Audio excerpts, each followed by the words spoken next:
likes for this videos. If we get more than 2,000 likes at this videos, we will upload more patriotic news. Revealed Paul Ryan chooses to support the Planned Parenthood over the Great Wall. Republican leadership is currently seeking options to support Planned Parenthood but has no plan regarding the U.S. Mexican border wall. It is unbelievable how these people are getting out of the path. This is the latest CNS News report.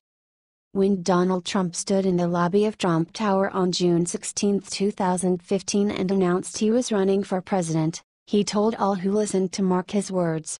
"I would do various things very quickly," Trump stated. "I would repeal and replace the big lie, Obamacare," he said. "I will build a great wall on our southern border," he said. "And I will have Mexico pay for that wall." The deadline for passing a new government funding bill is 28th of April. So the Congress is running out of time.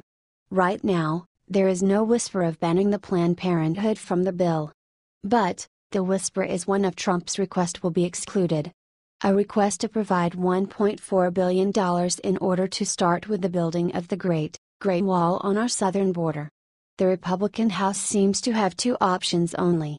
Either to pass and forward to the Republican Senate a bill which will fund the Great Wall and exclude the Planned Parenthood, or one which will mean the opposite, funding the Planned Parenthood only, but not the wall. It will be up to them to choose. Voting the first option will accomplish the campaign promises of the now elected president, while the second one will relieve and satisfy both Democrats in the Congress and the mainstream media. As for right now, we can do nothing but wait.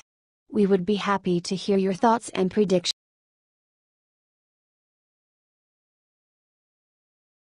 Just now. Ted Cruz drug lords should be the ones paying for the wall.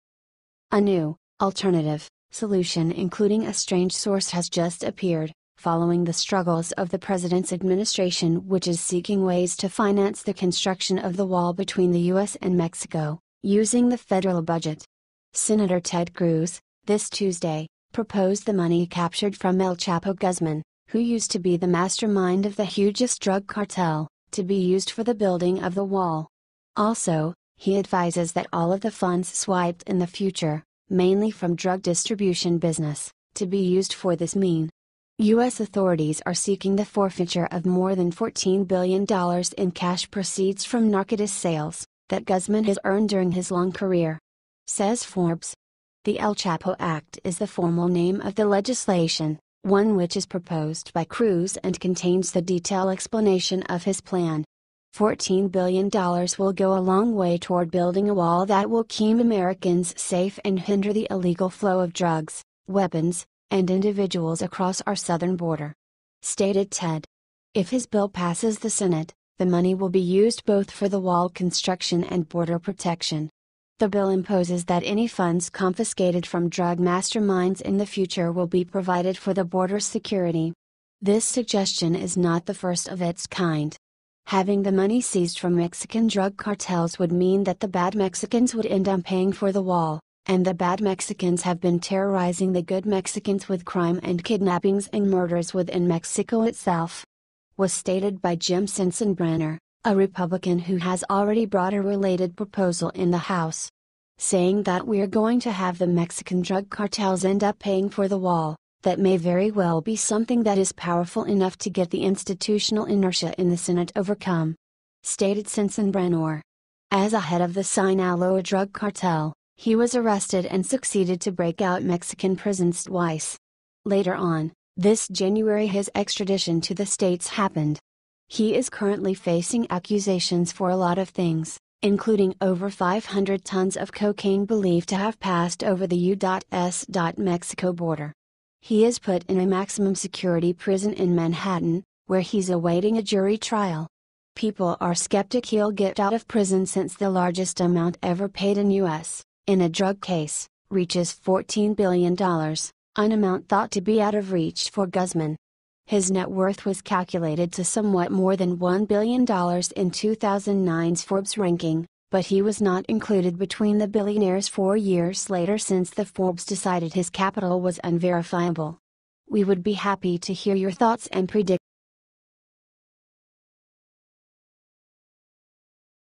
Massive news: Trump's latest activities, a threat to every liberal and supporter of Obama. The former U.S. President, Obama, deserves the epithet of the wisest and most powerful liberal elitist. The reason for this is his success and commitment regarding the spread of the globalists' plan and their shadow government, something neither Hillary nor McCain had luck doing. Shadow government, huge words which, in our heads, ring a bell of something terrible and awful. By trying to create a state of apathy and dependence, you can easily realize this is not a conspiracy theory. Their activities are complete nonsense. Small health policy rather than employing citizens, mass media controlling the public opinion, rather than rule of democracy and freedom of choice and proper education, gay rights and radicalism rather than morality and religion. The final outcome they want to achieve with their activities is visible. Luckily we have Donald Trump to oppose them. Out of the blue, he came and wrecked their plans. The rather irritated and desperate liberals are trying not to give up on their shadow government ever since. The staff left from Obama's mandate is definitely spying on Trump. The surveillance of the Trump Tower and some similar activities executed by Comey and the NASA are just proving that. And their excuses are pretty biased and silly. Stating that they have done it just because there was a Russian boss using the hotel services are just hilarious. Despite all of the miserable attempts to degrade Trump by investigations and spying, our president came out flawless, howsoever. Unfortunately, the liberals got away with it, as they always do. But, the time has come. The US president is launching the final attack. One which will destroy the liberals' shadow state for good. Trump himself has picked and ingrained 16 assistants in several federal agencies with a simple duty to observe and write reports to the president regarding any action of current cabinet secretaries. As we heard from Huffington Post and the Angry Patriot movement, we must say we'll be more than happy to proclaim the end of the liberal deep state. Draining the swamp is the right thing to do, as we must fix all of our liberal problems with the federal government. President Trump is on the right track to do it.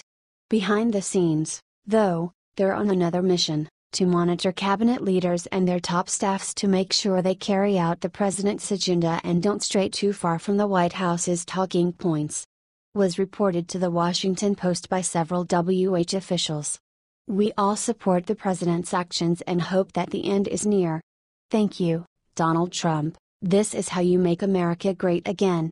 We will be happy to hear your thoughts and predictions.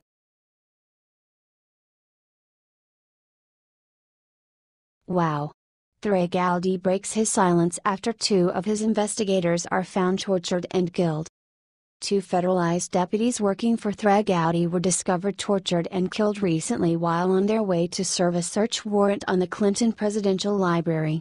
The details of the crime are sketchy, but one thing is certain: whoever pulled it off is a pro who left absolutely no evidence behind.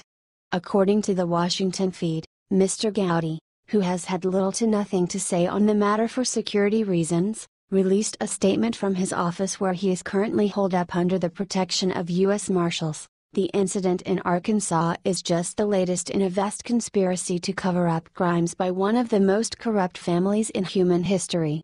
No, we have no evidence. There's never any evidence. What we do have, however, is a mole. Someone inside my own committee cost those men their lives by leaking their travel plans. I intend to find out who that mole is and have them waterboarded as an enemy of the state until they give up their boss. Gowdy is clearly at the end of his rope. To insist on enhanced interrogation means he believes the perpetrator is an enemy combatant. That's going to put a lot of pressure on the family in question to cover their tracks. Hopefully, nobody else needs to go missing.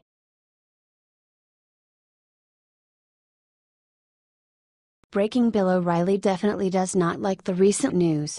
Tucker Carlson makes miracles. Though, as you have probably heard, Bill O'Reilly got fired from Fox News last week. This came as a response to the numerous accusations of sexual harassment against him which suddenly came to the surface. Having worked there for 20 years, Bill thought that Tucker Carlson, a next-in-line journalist, would definitely have a lower rate of viewers. But this is definitely not what Bill was hoping to see. The latest report by Daily Mail brings up unbelievable statistics. It's shocking that Carlson's rates after taking over the time slot on Monday are almost identical to those to O'Reilly. Or, to be more precise, 3.2 million viewers on average, out of which over 630,000 were between the ages of 25 and 54, a main demographic for the show. Even though Carlson has a viewers deficit of 10%, compared to the 3.5 million average Bill had on April 11, the age demographic Tucker has reached seems to have brought him a big achievement, since that is what the Fox News executives apparently like. Carlson has also easily beaten his competitors, MSNBC's All In with Chris Hayes and CNN's Anderson Cooper 360, with an advance of 1.5 million and 1 million viewers respectively. Tucker has also shown the kind of man he is this Monday, by showing both gratitude and respect to Bill, as he opened his program. For those of you tuning in expecting to see some different in this anchor chair, I know the feeling well, Carlson stated. What O'Reilly did was not easy. He set a high bar, and I'm going to do my best to meet it. Thanks for sticking with us. This is definitely an act of professionalism and statement worthy of respect.